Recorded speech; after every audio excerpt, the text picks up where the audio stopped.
households. But a growing number of financial advisors, online commentators, and celebrities, like Suze Orman, insist that is not enough. So today we're going to run real data, extract real spending data, and determine whether 3 million will bring you a comfortable retirement or quietly run out before you are in your 80s. The background is important here, so let's get grounded right away. The Federal Reserve S 2022 Consumer Finance Survey set the median retirement account balance for households aged 55 to 64 at about $185,000, which means that half of Americans approaching retirement age save less than that. Even the average increase in affluent households was only about $537,000, sitting on $3 million. To get you into the first half or the first quarter, you may be in the top 5% of all retired savers in the United States. This is worth emphasizing, because the internet has a strange way to make 3 million sound ordinary. Absolutely not. The question, however, is what income 3 million people will actually generate once wages stop. Most people follow the 4% rule, and it is better to know the research behind that number than just repeat it. As early as 1994, a financial planner named William Bengen published a study in the Journal of Financial Planning that analyzed retirement every 30 years starting in 1926. His data covers the Great Depression, the two world wars, and the brutal stagflation of the 1970s, and his conclusions run through the process. Retirees withdraw 4% of their portfolio in the first year, and then adjust the dollar for inflation each year, almost likely never going bankrupt. 4 years later, the Trinity study at Trinity University in San Antonio confirmed and expanded that finding. The $3 million, 4% earned $120,000 a year before taxes. This tax is important, and we'll do it, but first let us compare it to what retirees actually spend. Households 65 and older spend an average of about $57,818 a year. According to the Bureau of Labor Statistics Consumer Spending Survey, housing costs were about $20,000. Healthcare was about $7,540. Transportation was about $7,160. Food was another $7,300. And everything else filled the gap. Withdrawals of $120,000 a year make you pay twice as much as the average American retiree. Not even Social Security. Once Social Security is included, math becomes friendlier. As of January 2025, the average retirement benefit was about $1,976 a month, or $23,700 a year. A couple who receive average benefits at the same time can earn nearly $47,000 to $48,000. Putting the total annual income of a retired couple with a $3 million portfolio between $144,000 and $168,000. For most people in most places, the money undoubtedly brings comfortable retirement. But that is the crux of the problem, because the answer depends on 3 variables: where you live, what account holds your money, and how healthy you are. Geography is the biggest swing of the 3. The cost of living in San Francisco is about 80 to 90% higher than the national average, meaning that in the average American city, $120,000 a year can buy about $65,000. Look at Mississippi, Oklahoma, Kansas, and Alabama, which year after year rank among the cheapest states in the country. And the same $120,000 makes you truly rich by local standards. State taxes further widen the gap. Florida, Texas, Nevada, and Wyoming do not collect state income taxes at all, while California's top marginal tax rate climbed to 13.3%, and New York's top marginal tax rate reached 10.9%, plus local surcharges.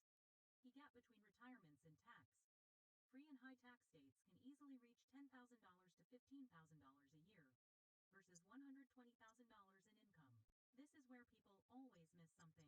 The type of account holding $3 million is almost as important as the balance itself. When $3 million fully holds a traditional 401k or ERA, each dollar withdrawn will be taxed as ordinary income. On a $120,000 withdrawal slip, applicants pay only $17,000 to $20,000 in federal taxes before any state bill.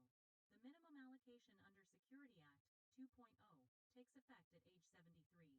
And for a traditional ERA of $3 million, the first year SRMD is about $113,200,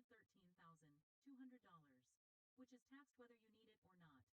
Compared with Roth IRA, eligible withdrawals are fully tax-free and do not require the original owner to receive a minimum distribution. That $120,000 is entirely up to you. Once the IRS intervenes, the $3 portfolio and the $3 million traditional IRA represent very different amounts.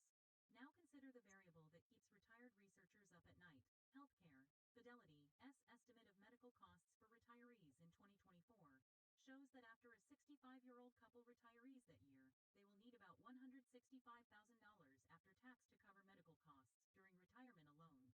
A figure that does not include long-term care at all. Long-term care is a wild card that can destroy almost any financial plan on its own. Genworth's 2023 Care Cost Survey found that the median annual price of private wards in nursing homes is about $116,800, while the annual price of semi-private wards is about $104,000, and even the annual cost of home health assistants working 44 hours a week is about $75,500.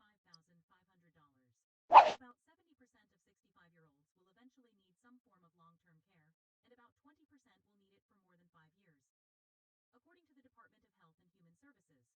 If you've lived in a nursing home for many years, look at these numbers and you'll find that $500,000 or more leaves a deep hole in any $3 million portfolio. Over time, inflation and longevity will join you. The long-term average inflation rate in the United States hovers around 3% a year, and at this rate, the purchasing power of $120,000 erodes to about $65,000 today, 20 years later, and to about $48,000 30 years later. The 4% rule explains this, including inflation adjustments and annual withdrawals. But Benjamin was originally designed around a 30-year window. Retire at 60, live to 95, extend the age to 35, and push the age to 40 at 100, much higher than the original Institute test. Today, life expectancy for 65-year-olds is about 84 for men and 86.5 for women, with a significant portion reaching 90. So where exactly did 3 million people land after those numbers? For a retiree living at a low average cost, at a reasonable pace of spending, with a reasonable mix of tax breaks and Social Security at the top, 3 million is enough. The exit rate may be as low as 2 to 3%. The portfolio may grow substantially, and there is still a solid buffer against medical malpractice and life expectancy. According to a 2014 study by David Blanchett, a retired researcher, actual retirement spending tends to fall by about 1% a year after the first few years, meaning that over time, many retirees end up spending less, not more. For people living in high-cost cities, earning $150,000 to $200,000 a year, all the savings in their pre-tax accounts and potential long-term care needs are imminent. At a withdrawal rate of 5%, according to asset allocation, the historical probability of capital depletion in 30 years is about 10 to 20%, and extending to 40 years of retirement will only push up the risk. The most honest takeout is this: whether 3 million proof is enough has little to do with abstract numbers, everything to do with your specific circumstances, your location, health prospects, spending patterns, tax status, and how long you need the money to last. For the vast majority of Americans, 3 million people will fundamentally change their retirement security, and if you think a little about where and how you live, it almost certainly covers more than you need. But it is not unlimited money, and anyone who tells you something else is hurting you. Numbers matter, but planning around them matters more.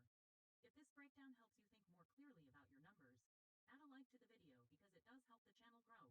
If you want more of these data-driven subdivisions than vague suggestions, click subscribe. See you next time.